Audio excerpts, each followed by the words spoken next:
इस कार्यक्रम के प्रायोजक है Saheli exclusive ladies wear, Suhag jewellers के सामने, सरदारपुरा बी रोड, जोधपुर।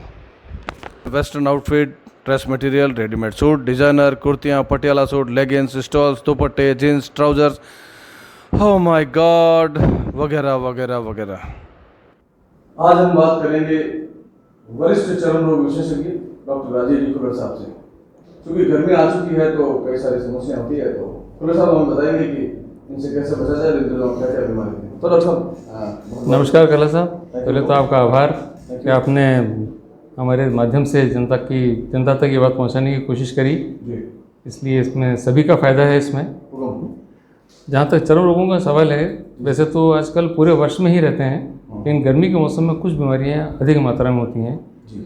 और हम लोग तो ऐसे सन सिटी में रहते हैं, सूर्य नगरी में, तो ज़्यादा ही मेहरबानी रहती है गर्मी की यहाँ पे लोगों को।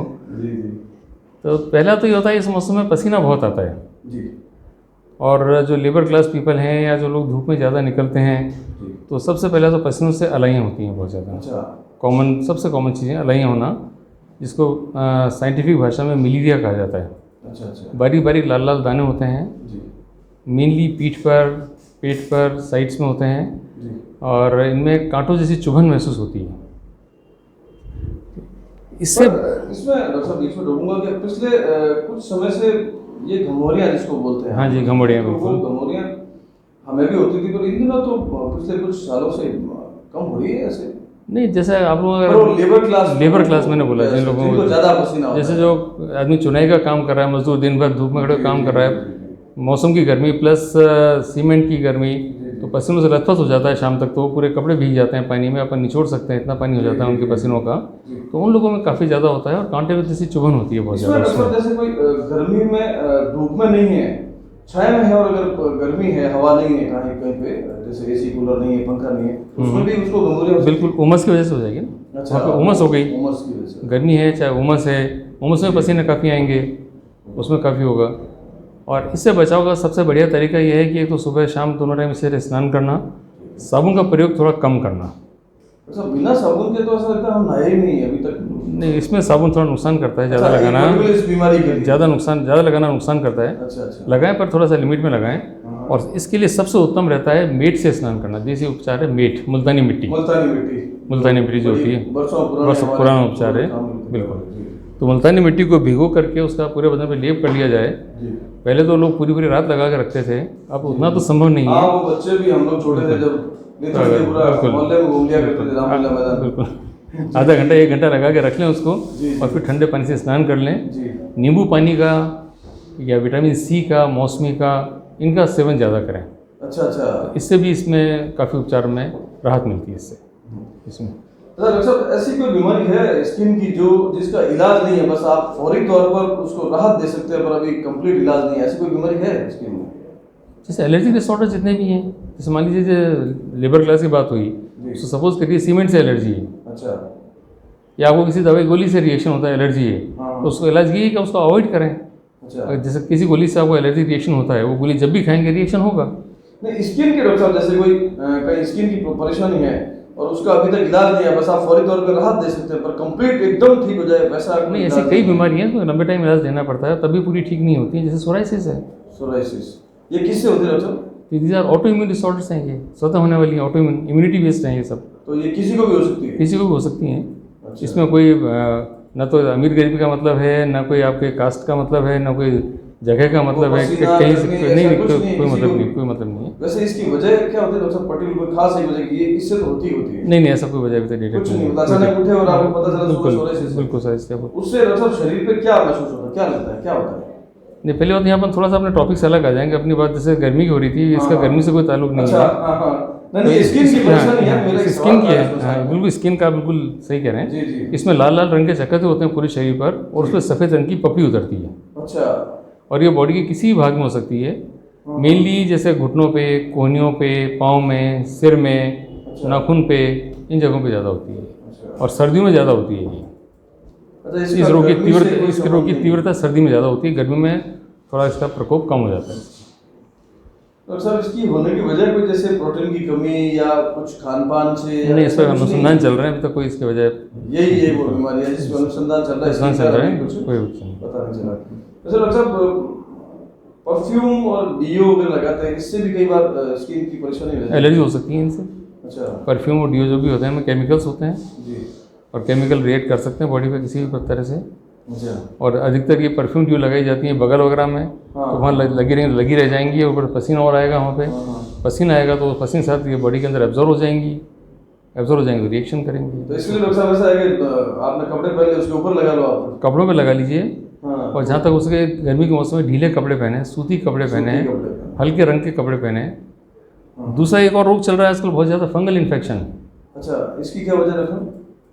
रीज़न की गीलापन, नमी, अच्छा। Moisture, moisture. उमस, और ये भी मतलब काछों में ज़्यादा होता है, बगल में ज़्यादा होता है, जहाँ पे मतलब बॉडी के जो टाइट पार्ट्स हैं, जहाँ पसीने आते हैं, जहाँ रगड़ लगती है, हाँ हाँ वहाँ पे ज़्यादा होता है। और ये कई सालों से बहुत ही मतलब अधिक मात्रा में पेशेंट्स आ रहे हैं हमारे पास में इसके। अच्छा इसका भी इलाज काफ़ी लंबा लेना पड़ता है। अधिकांश रोगी पूरा इलाज करते नहीं है, इसलिए बार बार इसके रोगी चपेट में आते रहते हैं। तो अक्सर इसका इलाज मतलब ट्यूब से है या गोली और ट्यूब दोनों तरह से गोली और होते ट्यूब हैं? दोनों लेने पड़ते हैं। दोनों लेने पड़ते हैं। गोली और ट्यूब दोनों और लेने पड़ते हैं। मतलब मुझे ये हुआ डॉक्टर साहब कि आपके इलाज में पेशेंस रखना पड़ता है, धीरे धीरे वो बिल्कुल इलाज ठीक हो रहा है बिल्कुल। उसमें। नहीं, एक्चुअली जैसे फंगस की बात अपन कर रहे हैं पर्टिकुलरली, जी। फंगस का अपन ने ट्रीटमेंट स्टार्ट किया, जी। दवाई स्टार्ट करते ही हफ्ते 10 दिन में पेशेंट को लगेगा कि मैं बिल्कुल ठीक हो राहत गया मिल गई हूँ, ठीक उसको। मिल गया जी। हूँ। और अक्सर ये होता है स्किन डिजीज में, जहाँ खुजली बंद वहीं इलाज बंद। हाँ राहत मिल गई, खुरदना बंद हो गया। अब काय को दवाई खाएं, मतलब ठीक हो गया सर, दवाई खाने की जरूरत बने अब, ठीक है। सही है। तो वो सिद्धांत यहाँ थोड़ा गलत साबित हो जाता है, जी। और रिकरेंस दोबारा हो जाता है, ये दोबारा हो जाता है। अच्छा वैसे कितने टाइम तक की दवाई होती है? फंगस का जैसे बॉडी के किस पार्ट पे उस पर डिपेंड करता है। इसमें भी दवाई का ड्यूरेशन कम ज़्यादा हो जाता है? बिल्कुल, जैसे काछों में है, बगल में है, अच्छा। तो इसमें करीब 2 महीने लेना पड़ता है। अच्छा अगर किसी के सिर में है तो 3 महीने तक लेना पड़ सकता है ट्रीटमेंट। अच्छा हाथ के नाखून की फंगस है तो 5 से 6 महीने लेना पड़ सकता है। पाँव के नाखून की या तलवों की है तो 1-1.5 साल तक लेना पड़ सकता है। इसमें डॉक्टर वैसा लेडीज जेंट्स का भी फर्क पड़ता है इस फंगस में? नहीं, ऐसा कोई नहीं। जैसे लेडीज पानी में ज़्यादा हाथ देती है, बर्तन धोती है, पोछे नहीं, उससे ऐसा है कुछ नहीं। वो तो पानी में हाथ देने से, पोछे से तो अलग टाइप की एलर्जी रिएक्शन होता है। अच्छा हैंड एक्जिमा जिसको बोलते हैं, cumulative insult dermatitis, that allergy basis पे होती है। तो लेडीज का काम होता है पानी का होता है, डिटर्जेंट का होता है, साबुन सर्फ का काम होता है, बर्तन साफ करने का, कपड़े धोने का। तो उनके फिर हाथ सब्जियां वगैरह काटने, खट्टी सब्जियां काटने करने का, तो उनमें फिर हाथ के पीछे वाले भाग में एलर्जी रिएक्शंस होते हैं, वो हाउस वाइफ में होते हैं।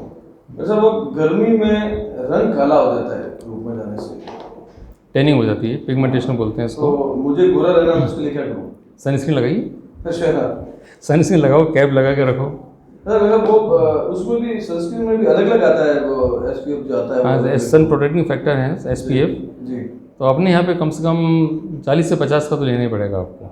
उससे 40 to 50 SPF। लगाते ही थोड़ी देर में पसीना आया था। नहीं, आजकल अलग अलग आने लग गए, मैट फिनिश के भी आते हैं अच्छा और ड्राई स्किन रखने वाले भी आते हैं। पहले तो एक ही तरह के आते थे, तो उसमें पसीना आता था, चिपचिपाहट हो बहुत जाती थी। ज़्यादा। अब वो चीज़ नहीं रही है, अब तो अच्छा। डेवलपमेंट हो गया है काफ़ी। तो मैट फिनिश के लीजिए, उसमें कोई पसीना नहीं आएगा आपको, और पता भी नहीं पड़ेगा कि आपने लगा रखा है। उसमें मैं फिर आप जैसा गोरा रहूंगा ऐसा? अरे सर मालिक। और जहाँ तक हो सके मतलब फुल शर्ट्स पहने, फुल कपड़े पहने, कैप वगैरह लगा के रखें। नेचुरल वे में अपन बचाव कर सकते हैं काफ़ी, ऐसा नहीं। वैसे मुझे एक परेशानी थी, मैं कई साल तक आपको परेशान करता रहा था। मेरे हाथों में ये दाने हैं, ये धूप से होते थे। धूप से तो होते कई थे। साल तो आपने ट्यूब वगैरह दी थी। एक दिन आपने कहा था कि इसके बचाव के लिए ग्लव्स पहनना शुरू करो। आई थिंक उस बात को 12-15 साल हो गए मैं ग्लव्स पहनता हूँ कार में। बिल्कुल ठीक है, उसके बाद उसके बाद कोई तकलीफ नहीं। बिल्कुल बचाव सबसे बेस्ट चीज़ है, बचाव। बचाओ। अगर हमें मालूम पड़ जाए कि इसका कारण क्या है, तो बेटर टू अवॉइड उसको। अगर अपन अवॉइड कर देंगे तो अपन वैसे ही ठीक रहेंगे, दवाई की जरूरत ही नहीं पड़ेगी अपने को। तो ऐसी कोई बीमारी है जो बरसों से चली आ रही है, अभी तक वो लोगों के होती रही है कि ये तो होती ही है, और ये ऐसी कोई बीमारी जो अब इन दिनों शुरू हुई है पिछले 2-5 साल से, या ये स्किन की नई बीमारी शुरू हुई है, ऐसा कुछ है? नहीं, ऐसा कुछ नहीं, बीमारी तो वही चल रही है। उनके मतलब सिम्टम्स चेंज होते रहते हैं, अच्छा प्रारूप चेंज हो जाता है उसका, प्रेजेंटेशन कई बार चेंज हो जाता है एटमॉस्फेयर के हिसाब से, क्लाइमेट के हिसाब से, अपने रहन सहन के हिसाब से, खाने पीने के हिसाब से। एक कई बार आंखों पे, पलकों पे खुजली आती है बार बार, इसकी क्या वजह होती है? इसका मेन कारण होता है डैंड्रफ। अच्छा, सिर में डैंड्रफ होगी, खुजली यहाँ आएगी। जब बालों जो डैंड्रफ होता है, जी। बालों में डैंड्रफ अपने भौं पे भी आ जाता है, अच्छा। पलकों पे भी आ जाता है, नाक की साइड में भी आ जाता है, अच्छा कान के पीछे भी हो जाता है। डैंड्रफ से इतनी जगह हाँ, परेशानी? बिल्कुल। उसको हम कहते हैं सेवोरिक डर्मेटाइटिस बोलते हैं एक तरह से, और मेन रीजन उसका डैंड्रफ होता है। और सब ये डेंटल के कई सारे शैम्पू आते हैं मार्केट में, जो टीवी पे खूब सारे विज्ञापन है, ये इफेक्टिव है या जो डॉक्टर्स लिखते हैं वही लेना चाहिए? बेटर तो ये कहूँगा डॉक्टर से पूछ के ही लेना चाहिए। टीवी वगैरह तो विज्ञापन वाले जो OTC आते हैं, ओवर द काउंटर वाले हैं, वो अवॉइड करना चाहिए, डॉक्टर से पूछ के ही लेना चाहिए। क्योंकि शैम्पू में कई तरह के आते हैं, कई कॉम्बिनेशंस आते हैं, आपको किसी की जरूरत है तो डॉक्टर बेटर जज करके बताएगा क्या लेना है क्या नहीं लेना है। एक जैसे ब्लैक हेड्स, उसके विज्ञापन टीवी बहुत ज्यादा आते हैं, खासतौर से लड़कियां बड़ा इस बात पर, तो ब्लैक हेड्स होते क्यों हैं? ब्लैक हेड्स होते हैं जो अपने चेहरे के ऊपर जो ग्लैंड्स होती हैं, स्वेट ग्लैंड्स, पसीनों की ग्रंथियाँ होती हैं और सिबोरिक ग्लैंड्स होती हैं, सेबेशियस ग्लैंड्स, तो उनकी जो डक्ट्स होती हैं सेबेशियस ग्लैंड्स की, वो ब्लॉक हो जाती हैं पसीनों से या अपने मैल वगैरह जमा होता है उससे ब्लॉक हो जाती हैं। अच्छा। और वहाँ पे फिर वो ब्लैक डिपॉजिट हो जाता है, उसको ब्लैक हेड्स बोलते हैं। कई लोगों के तो बाल उग जाते हैं। हाँ, उसमें बाल भी आ सकते हैं, जैसे हेयर की है तो बाल आ जाएंगे, स्वेट ग्लैंड्स की है तो वहाँ पे गांठ सी बन जाएगी, छोटी सी गांठ बन जाएगी, और पॉइंट ऊपर काला बन जाएगा, ब्लैक ब्लैक दिखने लग जाते हैं। तो उसमें फिक्स की है कि उसको फेस को बार बार अच्छे से क्लीन करते रहें। आजकल फेस वॉश भी आते हैं कई तरह के, उसके लिए उसे क्लीन करना है उसको, और तली चीज़ें कम खानी है थोड़ा उसके लिए, फैटी थिंग्स। अच्छा, ये जैसे आप जैसे दवाई बता रहे हैं या ब्लैक हेड्स के लिए करके, तो ये इसकी कोई देसी दवाई आती है या जो डॉक्टर लिखते हैं या टीवी पे दिखाई जाती है वो भी इफेक्टिव है? ऐसे मरीज जाते हैं आपके पास या ब्लैक हेड्स के लिए उन्होंने टीवी से वो चीज़ लगा ली और बाद में और समस्या हो गई? नहीं, टीवी में जो दिखाते हैं ऐसा नहीं है कि सारा गलत होता है जी, लेकिन उसको किस तरह से प्रॉपर्ली काम में ले रहे हैं, उसका तरीका काम में लेने का टीवी वाले प्रॉपर नहीं समझाते हैं। तो कई ट्यूब होती हैं जो सिर्फ रात में लगाने के लिए होती हैं, कई ट्यूबों को लगाने के बाद मालिश करनी होती है, कई ट्यूब को लगाने के बाद मालिश नहीं करनी होती है, कई ट्यूब्स दिन में नहीं लगाने की होती है। टीवी पे तो आपने देख लिया सब, ये ट्यूब ब्लैक हेड्स भाई, या यूट्यूब पे देख लिया ये ट्यूब लगानी है, उसी ट्यूब को आपने गलत ढंग से इस्तेमाल कर लिया तो रिएक्शन हो जाएगा उसका। तो मतलब टीवी पे तो आप भी टीवी देखते हैं, हम भी देखते हैं, टीवी पे फिक्स होता है ये एक चीज़ है, ब्लैक हेड्स को हटा दिए, उसको मालिश करनी है, लगा के छोड़ना है, रात को लगानी है, दिन को लगानी है, कितनी लगानी है, कब तक लगानी है। जैसे आपने ब्लैक हेड्स का बताया, ऐसी जो चेहरे पे छाइयाँ वगैरह होती हैं, उसके लिए भी टीवी बहुत ऐड आते हैं, काउंटर बहुत ट्यूब्स मिलती हैं। तो एक डॉक्टर साहब गोरेपन की क्रीम बहुत आती हैं, उनके भी रिएक्शन बहुत होते हैं इसी वजह से। जो कि जो नेचुरल है उतना ही गोरा रहेगा बंदा, ट्यूब से गोरा नहीं, फर्क पड़ता है, लेकिन वही बात हो गई ना कि आपको कितना कैसे लगानी है, कैसे काम लेनी है और कौन सी काम लेनी है, ये बात है। और चिकित्सक का रोल वहीं आता है। बाकी तो सब कुछ आप बुक में भी देख सकते हो, गूगल पे देख सकते हो, नेट पे देख सकते हो, आजकल तो everything is available on the. ऐसी कोई बीमारी डॉक्टर साहब जो आप बताना चाहते हैं, मैं नहीं पूछ पाया भाई द वे, जो लोगों को ध्यान रखना चाहिए, ऐसी कोई बीमारी? देखिए, गर्मियों की जो आपने बात करी खासतौर पर यही हैं, अलाइयाँ हैं और ये आपके फंगस का इन्फेक्शन है, और एक फोड़े फुंसी बहुत होते हैं गर्मियों में बच्चों में खासतौर पे। अच्छा। जिसको अपने यहाँ बोलते हैं चेपिया बोला जाता है। उसका जैसे हाँ, उसका जो इन्फेक्टेड जो सीरम निकलता है तो दूसरे का लगता है, उससे हो जाता है। उसमें वही गर्मी से बचाव रखना है और विटामिन सी का सेवन करना है मेनली। बाकी तो ये धूप से बचाव रखें, तली चीज़ें कम खाएं, मिर्च मसाले कम खाएं इस मौसम में, और विटामिन तो सुबह उठते ही मिर्ची बड़ा खा लेते हैं, तो वो तो ये तो खैर जोधपुर की पहचान है। तो मतलब डॉक्टर साहब ये है कि खान-पान का भी शरीर के इन तमाम तकलीफों पे असर पड़ता है। बिल्कुल सर, खास तौर से तली भुनी चीज़ें, और गर्मियों में तली भुनी चीज़ें ये समस्याएं खड़ी कर देती हैं। बिल्कुल। बहुत बहुत धन्यवाद डॉक्टर साहब। धन्यवाद कला। एक वो घंटी बजाने वाला, क्या बोलते हैं उसको, क्या, हाँ वो सब्सक्राइब जरूर करें, जिससे मेरे हर वीडियो, मेरी बात, मुलाकात, समाचार, फिल्मी बातें, राजनीति पर बातें और जो भी बातें हो आप तक समय समय पर पहुंचती जरूर है। क्यों? क्या आप नहीं चाहते कि आप मुझसे बात करें और मैं आपसे बात करूं? उसके लिए ज़रूरी है कि आप लाइक, शेयर, कमेंट एंड टिंग टिंग जरूर करें।